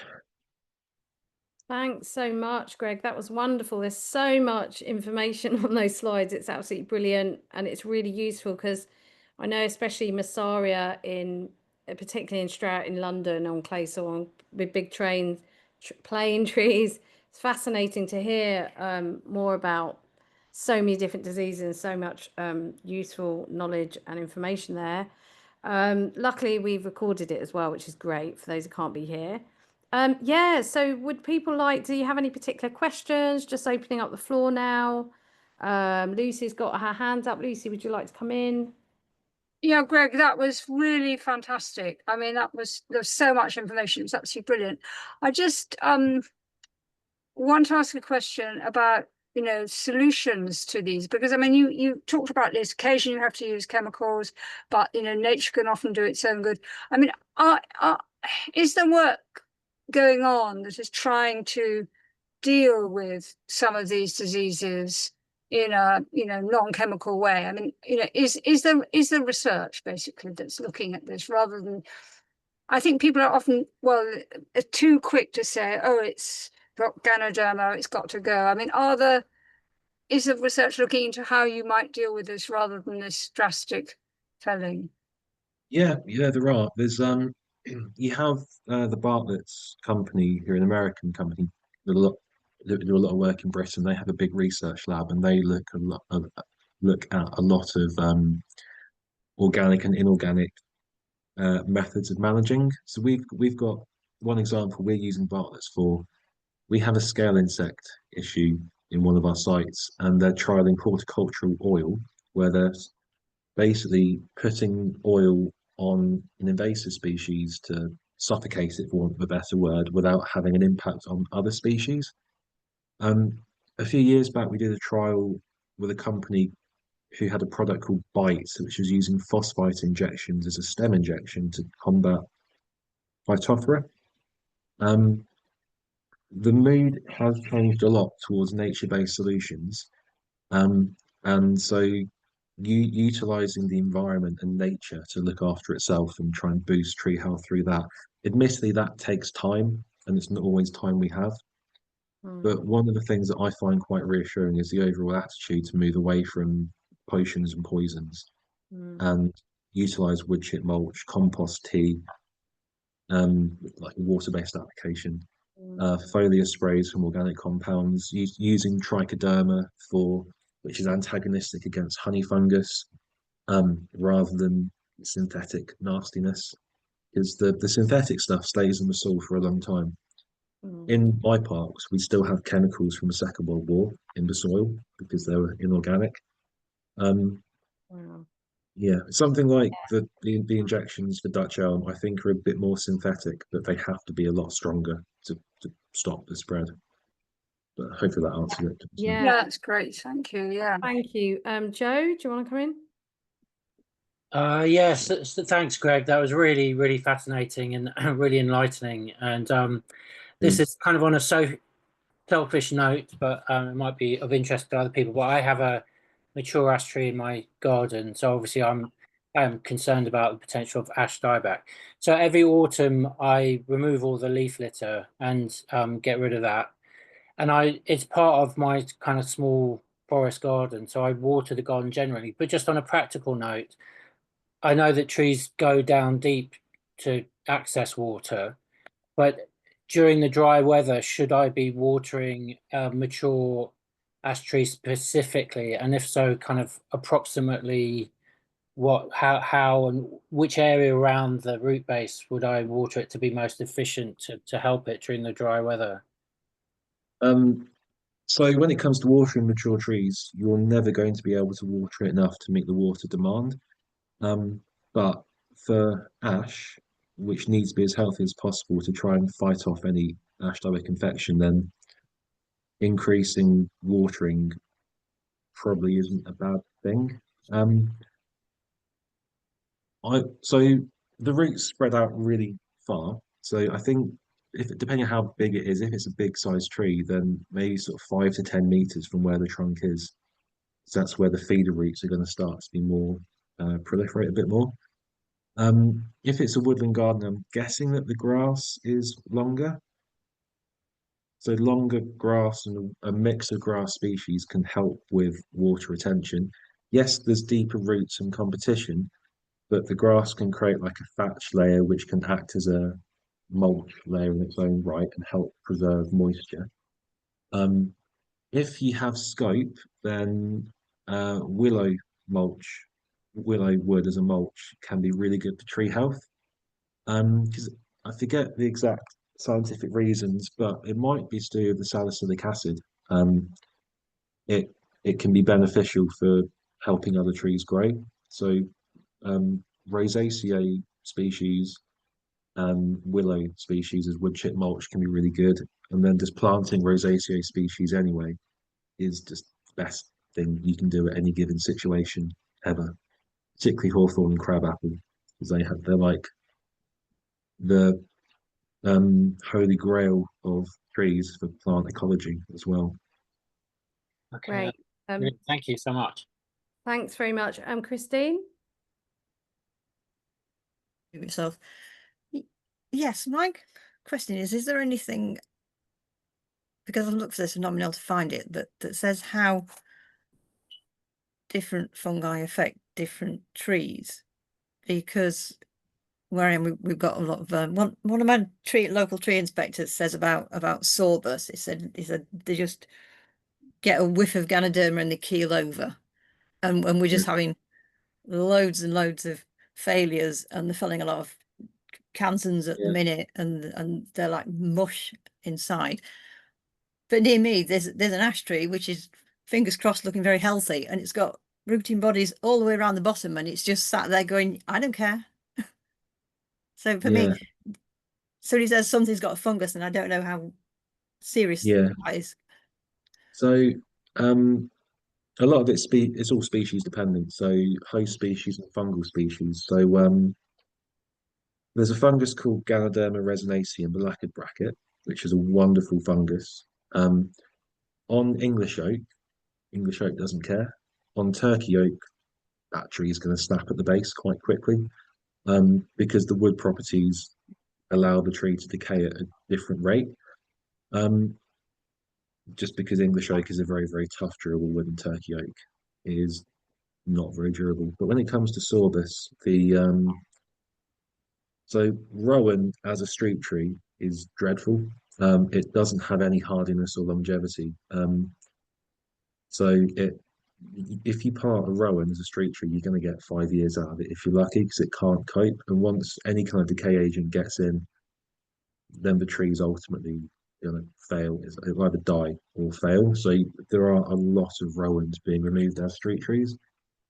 Something like a white beam, same genus. I say same genus. Sorbus has just had a huge reclassification, and I don't have the mental power to dive into that and understand it. As far as I'm concerned, a white beam is still a cousin of the rye. That's much tougher, much durable. It can cope with decay much longer. Some of the hybrids or the introduced, like the bastard service, because it's a tough bastard, effectively. It's called that because it's infertile, but that's a much tougher, more durable one.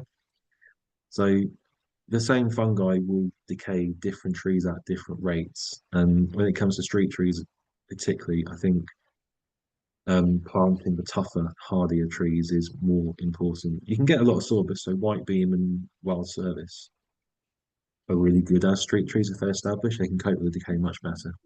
Yeah, it's just, is this written down anywhere? Because it seems to be in people's heads. I can't. So I think in some of the fungi and trees books, it may well say about the different. Yeah, I'm trying to think of a good example, but most of that knowledge is in my head. There will be a range of publications. I think the fungi and trees one is the best way to look. That's like 40, 50 quid maybe off the Arbor Association website. You can buy both books for about 85, I think. Thank you. You're muted, Jay. Yeah, 3 more questions. You're muted. Sorry, yeah, got 3 more questions. One from Joanna, one from Parks, 4 more questions. One from Kit and one from Ali. Johanna, do you want to come in? Thank you, Gio. See, I just want to ask you something, Greg, right? Because I listened very intently to what you were saying, and it's like, it seems that in recent years, more and more discoveries have been made of this fungus and that fungus and Massaria and all this.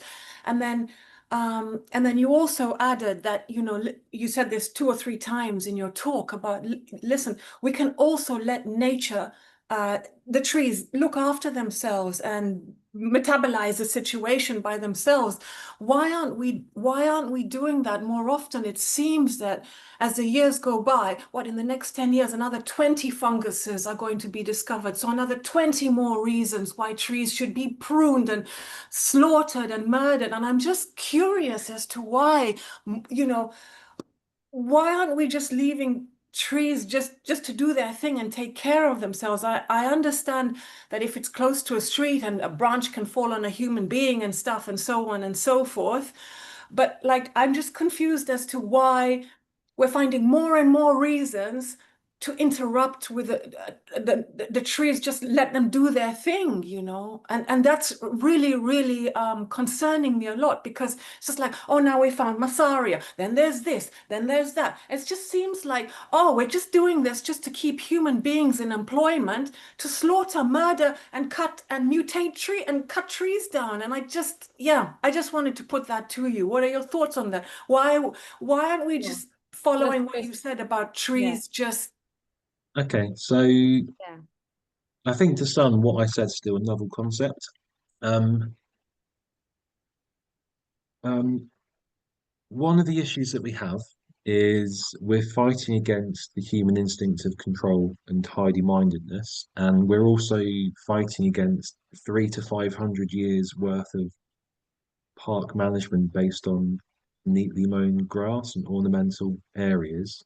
And when I did my presentation in Germany, one of the things I said about the tree telling you where to prune, a couple of the scientists afterwards weren't happy about that because apparently there isn't sufficient data to prove that. But then some of the people who were more kind of less data driven were like, wow, we never thought of it like that. So I think, kind of as bizarre as it sounds, it almost goes against human nature to not intervene and not control. It takes longer. So for me to start letting the trees do more of their own thing, nature do its own thing in somewhere like Hyde Park, it's going to take 10, 15, 20 years to get the soils back up to a place where it's anywhere close to good. I absolutely think it's the way we should be going in the vast majority of cases where we can. It's just time isn't on our side, unfortunately.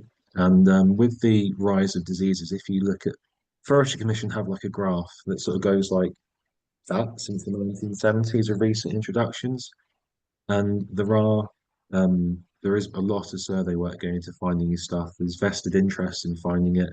Different organisations get funding and grants for being the lead organisation in a new disease. Something like the oak procession work on the Carcelia, there's still amongst the decision making, there's still a preference for. They are moving more towards nature based, but there still is like a policy preference for spraying, insecticide spraying. So, yeah, it's the way I think we should move, but it's kind of going up against human nature and vested interest at times, unfortunately. But yeah, we need to stand together and spread the message, really. To save the trees, right? Yeah. Absolutely. Yeah. Yeah, absolutely. Because I mean, the climate crisis and the drought is incredibly worrying me this summer. Because I remember 2022, that heat dome, and the drought of 2022 was very worrying. And unfortunately, we're getting another bad drought year this year. And yeah, I'm just going to bring in Parks. I can't remember what your name is, Parks. Sorry, yeah. And then hi, yeah. Yeah. Thank you. Hi, yeah. It's Suzanne from Brent Parks Forum. We know Dave Morris, etc. So just to say thank you for that answer from Greg. It's reassuring to hear, because we had some Forestry Commission training and the list of pests and diseases were very scary because they were just increasing. So, and we understand the vested interests. I hate to throw another one in, but just wanted to ask you about, we have in Brent, we have quite a few orchards starting up. And what we have discovered close to me is some fire blight coming in. And one tree looks like it's died of fire blight. It looks like it's fire blight, hasn't been tested yet, but the way that the tree has died off, and it's apple trees, it is very much picking on apple trees and trying to attack pear trees. So have you got anything on fire blight? Yeah, I mean, I've read about it. I just wondered from your take, if you know what I mean, rather than just textbook. Yeah, before you said it, I thought when you said orchard, I thought, oh no, is this going to be fire blight? So the good news and the bad news is that fire blight only really affects a only affects Rosaceae, and it only affects a certain branch of Rosaceae. The rose family is such a huge family that I think it's the Pomoideae subdivision, which is apples and pears and plums. It's a bacterial issue. So, how long has that orchard been there for? Sorry. It's actually backing onto a railway, and it's a sort of back garden orchard next to an allotment. Okay, so because it's bacterial, it doesn't spread on the wind. It typically may have picked it up from the nursery or where it came from, or it could be contaminated tools.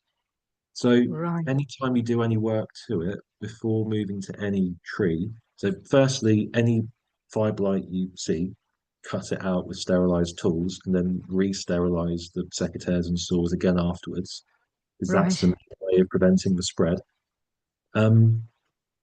I'd sort of, if you can, burn off the fibrite material, kind of an ironic way for fibrite disease, which occurs by being burnt.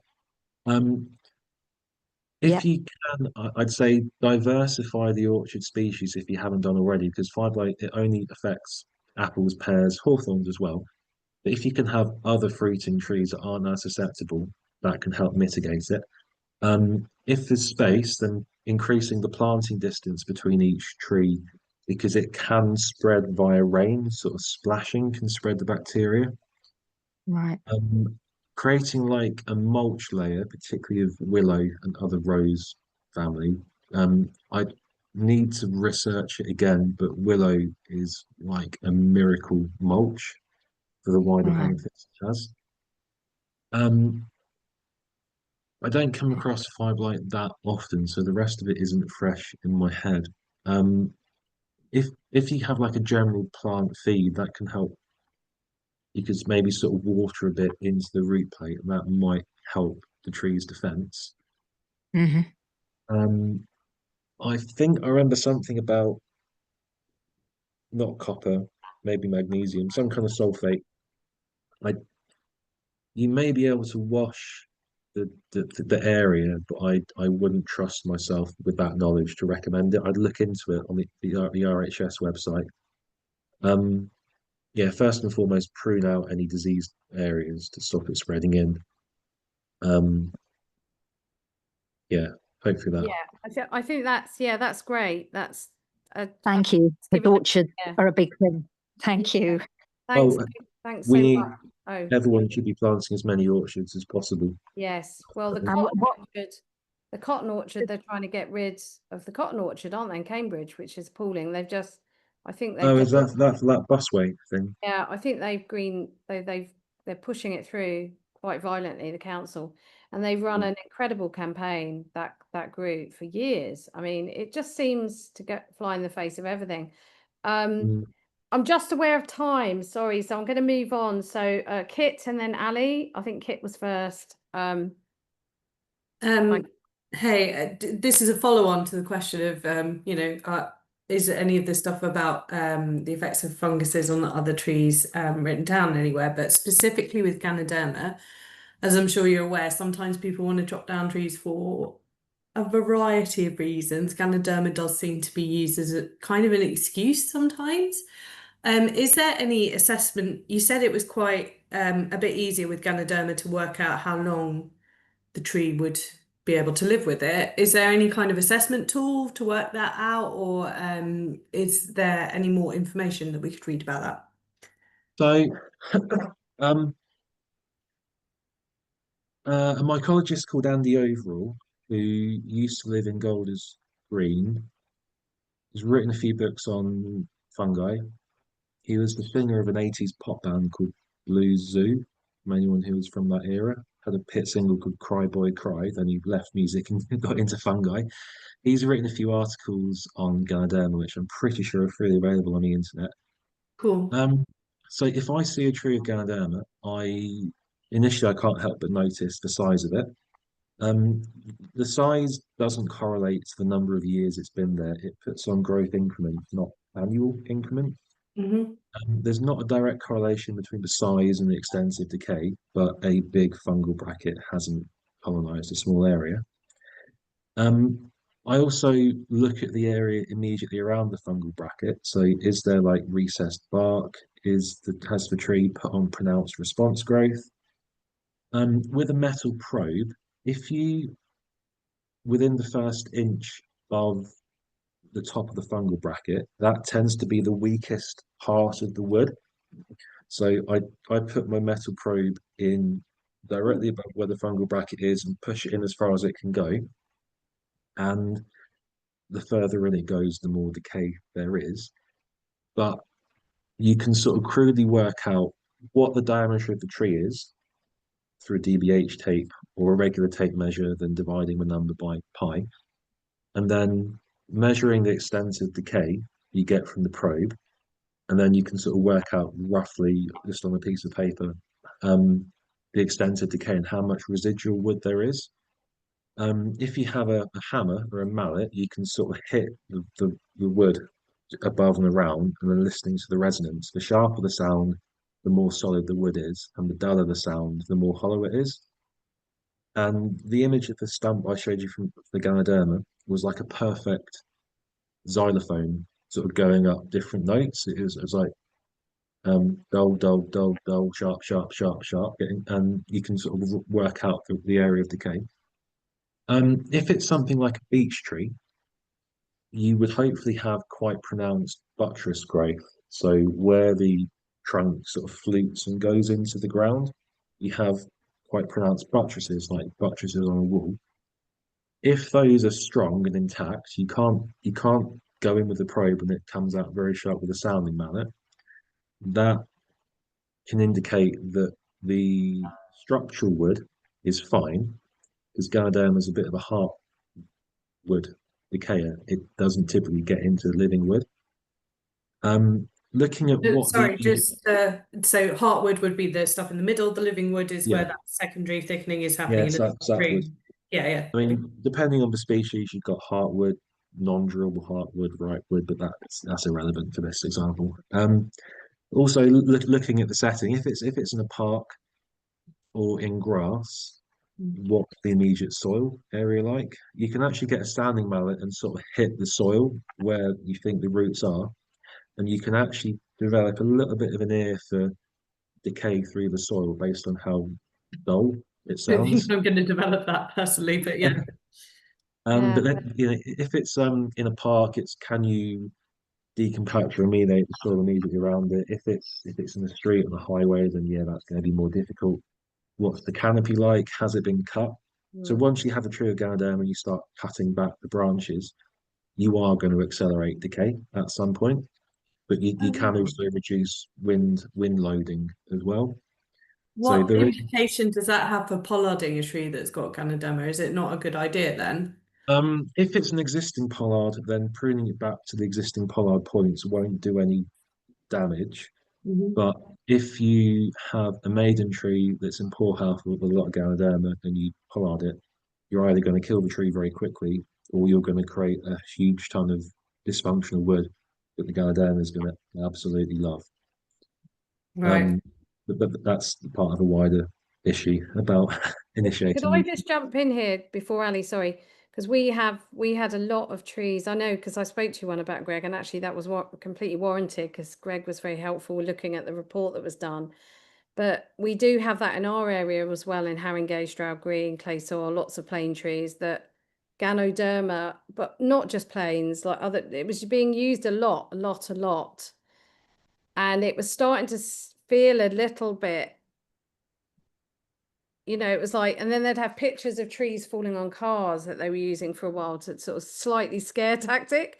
So it's very hard as a lay person to understand. It's so good to learn a bit more about Ganoderma and how it's quite a nuanced fungal bracket. And it's almost like you need a real expert to determine it rather than, a bog standard arb. I'm not sorry. I know there's some excellent arbs. And then there are other people that just don't seem to have as much expertise, depending on their training, depending on lots of things.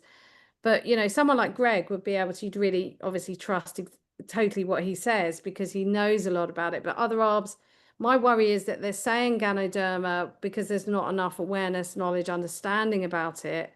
And the risk factors, because they're held so high, they don't want to take any risk with Ganoderma because it's near streets, people, you know, whereas they could be managed probably with more resources, you know. So it's this tension between the risk, but then also they could probably be managed, in most cases managed quite well. You know, it's a real, and as people trying to understand all these nuances and tensions and different, you know, resource, you know, fights for resources and going on, it's very hard sometimes. Yeah. So anyway, I was just sort of saying we're getting a lot of Ganoderma as a justification for felling, and you just don't know if it's justified. I think that's the thing that niggles us a lot, I think, as tree campaigners, because we don't completely know, and so we have to trust. And then sometimes you think, well, have they all got Ganoderma? Do they all, you know? So yeah. Sorry. That's another discussion. Yeah, What I know. It's just, I'm just kind of why expressing. I'm just going to bring Ali in. Kit, you can come in again. I'm just sort of slightly aware of time, as well. Sorry. Hi, Greg. Yeah, thank you so much for coming along. It's been really interesting. Well, I had a question and a bit, and the bit was basically what Gio was just saying, that you know, trust can be really low between like residents and councils, particularly here where I live. And we had a tree cut down recently, which they've said had Ganoderma, and they've sent the report. But you know, I don't know how much the guy doing the report knew, or whether he's an expert. So it's really, really difficult. It was a lime tree. I don't know whether there's like a particular type of Ganoderma that, like, sort of like probably the regular southern bracket Ganoderma australe on lime. Okay, well, and that would be like, that's like a street tree. So problem with lime is it decays incredibly quickly because it's kind of evolved to not give a shit in a way, because it regenerates from the base from epicormic growth so vigorously that if the main trunk dies, it just grows from sprouts, from suckers. Right. So it's kind of, but it can kind of, it's one of the most vigorous, fast-growing trees there is. So as long as the wood is structurally intact, again, a lot of it's location dependent as well. Ganoderma on line and parks, I've usually got no issue with. I've got other means that I can protect the tree. On a street tree, it's going to be a lot of variables, like the overall condition and vitality of the tree. If you look at the tree that's got really wilted small leaves, that's other issues at play. If you've got a cavity forming and the residual wood's maybe sort of like that thick or something, then that could be an issue as a street tree. I hate saying it's all dependent on the situation and context, because it sounds like such a pop-out answer, but a lot of it kind of does depend on those.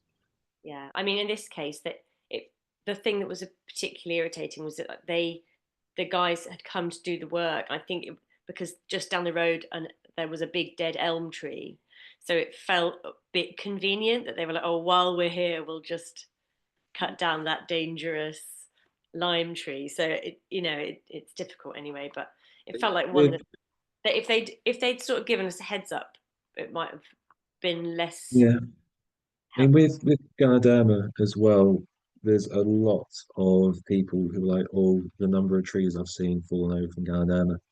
One discussion I had is, as a tree surgeon, you typically only see the tree after it fails. In my job, I'm seeing the tree years and years and years before it fails, and everything in between. So a lot of it is the experience and the framing, mental framing of the people assessing it. I've got a bad track record of horse chestnuts falling apart, so I'm naturally more wary of horse chestnuts breaking apart than other people are.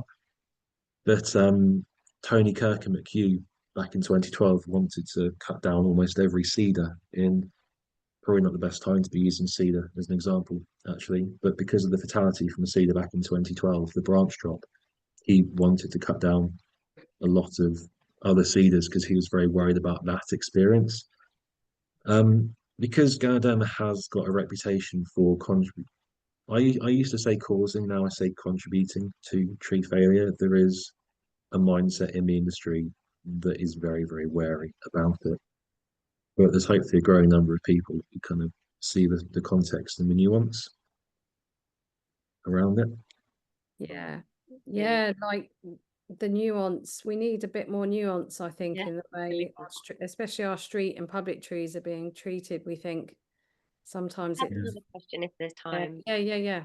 I think there needs to be more notification, because I'm in Sheffield, and because of the significant fight in the past, we've now got the gold standard, because we now actually have a map which the council publishes, which says which trees they want to fell. It says what the reason is, and there's like a small paragraph. It says what they're going to replace, where they're going to replace it, and then a notice goes on at least 7 days before the tree is felled.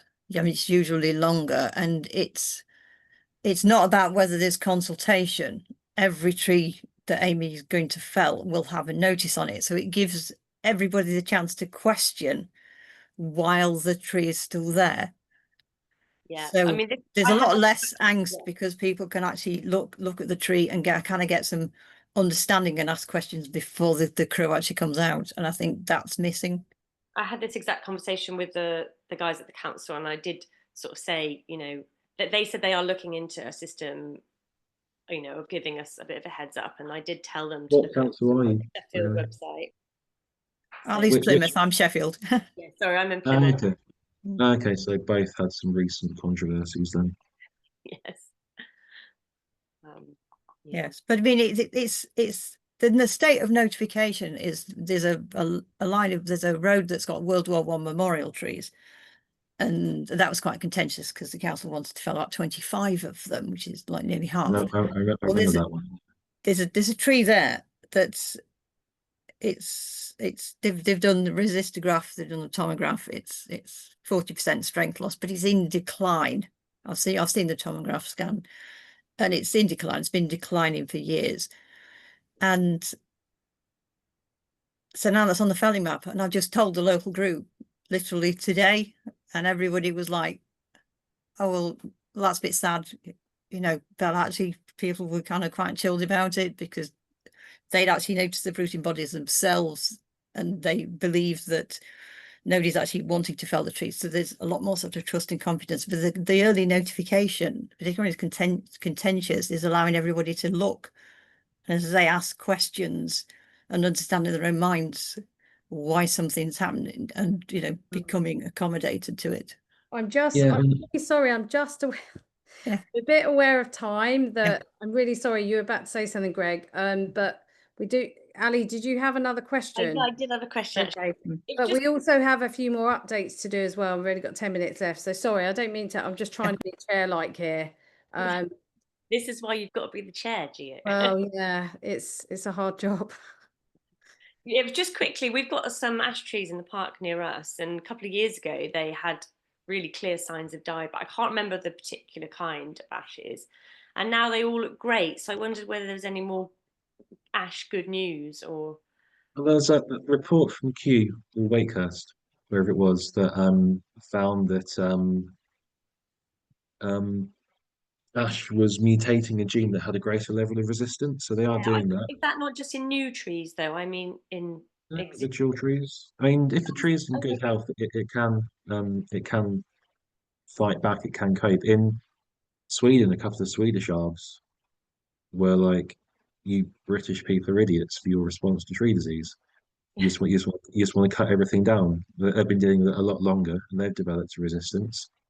I was in Sheffield back in March on a tree event, and Catherine Nutchins, for those who know, was showing us around the cemetery. I forget what it's called. It's got an incredible oriental plane, and she was showing us an ash tree that a couple of years back they thought were going to die, and it made a decent recovery. So ash has a huge amount of genetic variability. I know that much at least. So ash has got a greater chance than Sheffield General Cemetery. That's the one.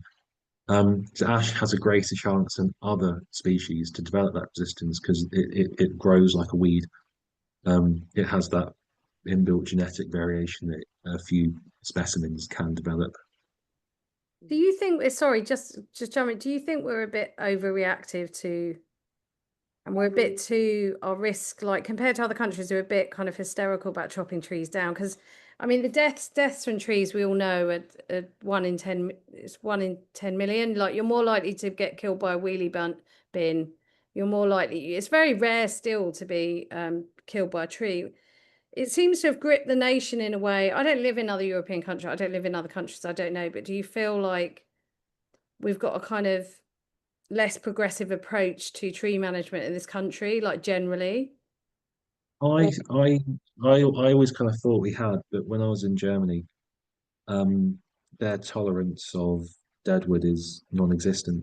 You barely see a dead branch because they've got much more less favourable rules, legislation about managing trees. So we're a long way from perfect, but we are doing better than some other European countries. But I do think as a nation we are risk averse, but we're still doing better than some of the others, really.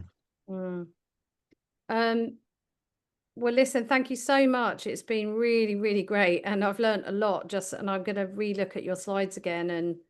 And Greg, would you mind sharing your slides with us? Would that be okay? Yeah, I can make a PDF and send it over. Oh, that'd be brilliant. We can put it on our website, and it's been really fantastic. So I know you've been pretty busy, so it's great to grab you and get your knowledge to us, because we're trying to develop, so we develop more awareness ourselves and understanding and about trees and the way they work and the diseases they face, and we love, so it's great to hear from we try and get as many experts to come along and talk to us as we can, so really, really thank you very much. And I hope it's not too hot where you are, Greg. Oh, are you in London? Yeah, you will be hot then. Yeah, yesterday was no air conditioning on the train home yesterday, so that was brutal. Oh God, was it the Victoria line by any chance? Yeah. Oh God, the Victoria line, it's terrible. The Victoria line and Central line are my two ones every day. Horrendous. You've got to start cycling into work like I do. Listen, thank you so much, Greg. It's been fantastic. So we're going to do a few in the last just 5-10 minutes. We're going to do some more updates. And so it's great. You can either hang here or just go and have a cold shower or something. I'll hang around. Okay.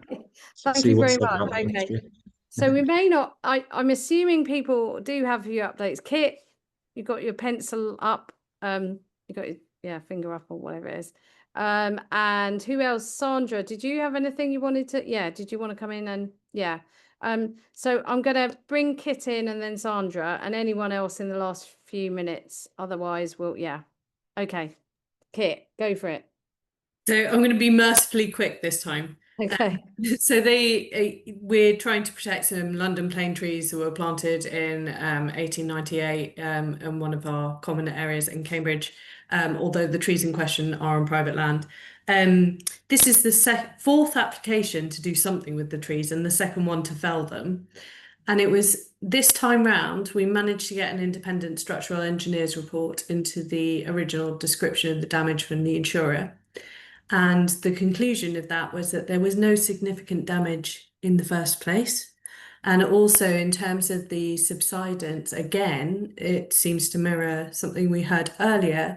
They were using a reference point, which was a drain cover in the road, as their reference point for the levels monitoring data. So that data is worthless because a drain cover will move. The reference point needs to be, I think it's 6 meters underground to avoid it moving. So just to say, it was unanimously declined, and this time the council specifically said that they did not agree that there was any damage to the house in any case, so there's no reason to interfere with the trees. Moral of the story being, if you can get a structural engineer's report independently, do not just assume that an insurer would never want to underpin a house for no reason, because sometimes they do. So that's me. That's brilliant. So that's a good news story, right? That's great. Well done and fantastic work. Yay. I really hope they don't come back, because this is the fourth time we suspend ulterior motives about these trees. Just to say, Kit has run with others, they've run a fantastic, very intelligent campaign. They've got loads of they did their own research. You know, they've got lots Well, they of. shouldn't have had to do No, it. you shouldn't have had to Council's do it. officer in the first place should have looked at that evidence and gone, "This is inadequate." Absolutely. So again, it would be great to get, if possible, 1 or 2 page summary of the steps. Just, you know, not every nuance. You know, these things go on for years. There's every, you know, our own tree campaigning has.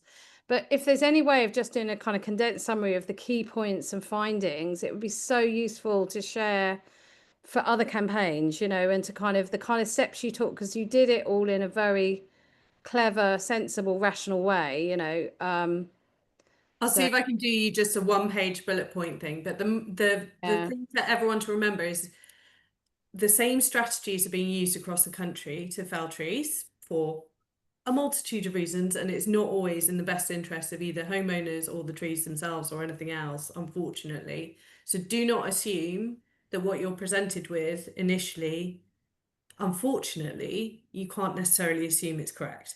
Yeah, no, absolutely. That's fantastic news. We need new, and it'd be good to have a good news sort of part of the website, wouldn't it? Success stories. Yeah, no, that's fantastic. Absolutely brilliant. And it'd be great to have a summary of bullet points. And it was Sandra. Sorry, yeah. Hello, yeah, I'm in Walton-on-Thames, so outside of London. We've had a real marked increase in the number of trees with this oak processionary moth, the oak trees, signs going up all over the place. And I'm just wondering whether is there going to be damage to the tree, or are we just talking about the sort of the bad effects of the moth on people? And I haven't really had time to look into it, but you know, should we be worried about the trees?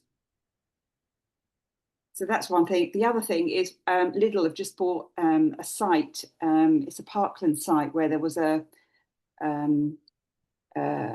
a home base. It's surrounded by trees, and when we went along to their presentation, the architect said, you know, in their presentation, they were saying that they wanted to retain as many of the trees as possible. But that would depend on the condition of the trees, and that they would be looking at them for disease. So, you know, today's presentation was really timely because it's given us a lot of information about, you know, or how to treat that information. You know, whatever they come up with, we'll obviously be looking at it to see whether it's real. Sometimes it does feel like they're looking for reasons to fell, so dead, disease, dying trees. It's almost like that's the kind of baseline, rather than looking for reasons to retain trees. So developers, you know, with developers, they're looking for reasons. Ali? Yeah, I just wanted to say, Sandra, that even if they're disease, they still count towards the BNG baseline. So make sure you get get as much information as you can, an ecology report and an ARB report, and get in touch with us, because Mark Ashton's an absolute expert with BNG, and if there's lots of trees, then that, you know, that might make life quite difficult for them. Brilliant. Greg, did you want to come in? Yeah, I was just going to say something relating to the oak processionary moth query. It's said that OPM does defoliate trees, but it's very, very rare oaks in Britain get actually defoliated from it. If it's a Turkey oak, possibly. It's mostly going to be risk to people because OPM nests quite often are on the trunk or low branches, usually at face height of young children. I'm not entirely sure where it is, but there's a chance they're looking to either contain the spread or develop any further infestations. But if you look at the Tree Council's OPM toolkit, that's a really good document, really, really good document. And unless it's in a new buffer zone site where they're looking to retain the spread, the more nests you retain that aren't accessible, the more build up of the natural parasitoids you get as well. You may be forced to remove every single nest. There may be a statutory notice saying that. But the benefit of leaving ones that people can't reach is you let nature catch up to the procession. Yeah, I've never seen it before, but you know, the trees just up the road from here, they have them at the base of the tree. You know, that is often some of the problems. Yeah, look but don't touch, definitely. And it's also they're by a school. They overlap. Yeah, Schools, the school have put on a 20-foot barrier. They're not allowing the kids to play in that part of the. They're the weirdest. They're the weirdest things. They're fascinating to watch the way they move they around. really are. But Thank they're you. kind of slightly scary as well. Thank you so much. Okay, well, I think we're sort of out of time, but it's been a great session, really informative. So thank you so much again to Greg and everyone for coming along. Stay connected with stories and news and updates. Johanna, hopefully we're going to put you in touch with Christine, and trying to find your kind of, some local people you can get band together with and just feel a bit more supported with the the Wimbledon Parks group, etc. So we'll kind of connect. We'll try and connect you up with people. Yeah, so great. We're next here in the 2nd of July or something. I can't remember. And I don't know. We're in July now. I think last year we had August off, so I don't know. Yeah, we're going to have August off, definitely. I mean, I'm just thinking. Anyway, we'll discuss it. I may not be around. We'll send everybody an email about it. And we'll try and look for, if you know anyone else who's a really great expert speaker like Greg, or could just, because it's really good to have someone come in, just let us know. Because just trying to sort of grow our knowledge on all things trees. So lovely to see everyone. Don't get too hot. Go and have an ice bath or whatever you need to do. Okay, take care, everyone. Bye. Before you go, Gio, I don't think I'm on your email list. I tried to log into it. I didn't get a chance. I was a bit late. Sorry about that. Right. I'm actually, I don't know if you know where I'm even from. Did you not do an update? Sorry, we missed you. You missed me, yes, but that was because I was late. I'm from Wivenhoe. I came in. Say again. The Wivenhoe Oak. Yes. Yes. The Wivenhoe Oak, which is still standing. Fantastic. For the moment, but we're still getting absolutely. There's not really much to update. We're getting. The tree is still standing, but we have no information from anywhere. It's like we've had this huge report gone in to Aviva and to the council, and the most we've managed to get out of anyone was, we've got it. We'll have a look. Okay. And months are going by, and months and months. So, of course. So the tree is in full bloom and looking gorgeous. And it was quite severely what's the word, crowned. It was had like a 50% reduction crown done a few months back. Yes. I see that face too. We sat there going but actually the guys doing it were fantastic. They took such care.